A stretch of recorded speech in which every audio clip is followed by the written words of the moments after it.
Good evening mga idol. Magluluto na naman tayo ng bituka ng baboy. Tsaka ito, mag-aadobo tayo. Gatan ko muna ng maayos, tapos pakukulo. Yan na guys, papakuluan muna natin siya. Lagyan ko ng sibuyas, dahon ng laurel, ginger, pamintang buo, tsaka suka para mawala yung amoy. Yan, kumukulo na siya. Tapos tanggalin na natin. Tapos sili, salami, natin para matanggal yung amoy. So yan, hiniwa ko lang siya ng ganito kalaki. Bite size lang. Then, isostay lang natin siya sa garlic, sibuyas, and ginger. Then, nagpapainit na ako ng mantika sa kawali. Ilalagay na natin yung sibuyas.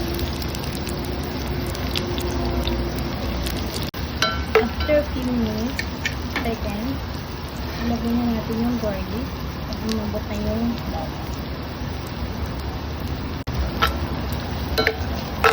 Antayin natin hanggang mag-golden brown yung ating bawang bago ilagay yung ginger. Pag ganyan na, pwede na natin ilagay yung ating luya.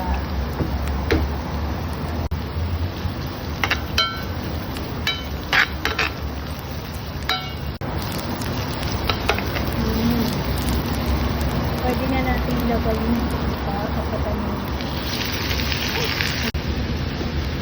tapos titimplahan natin ito ng asin, litsin, paminta, suka, toyo, tsaka oyster sauce.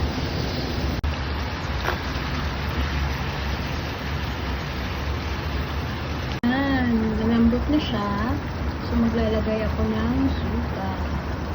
Oops, konti lang. Then huwag mo nang haluin. Takpan ulit, pakuluan. Ito na ang ating bituka. So, dahil ito na siya, lagyan ko lang ito ng spring onion. Oops.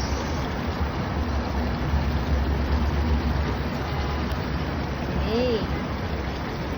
Kain na. Tikiman time. Kain tayo.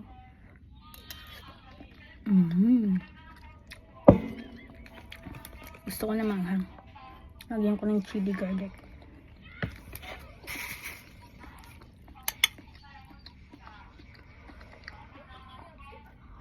Sarap.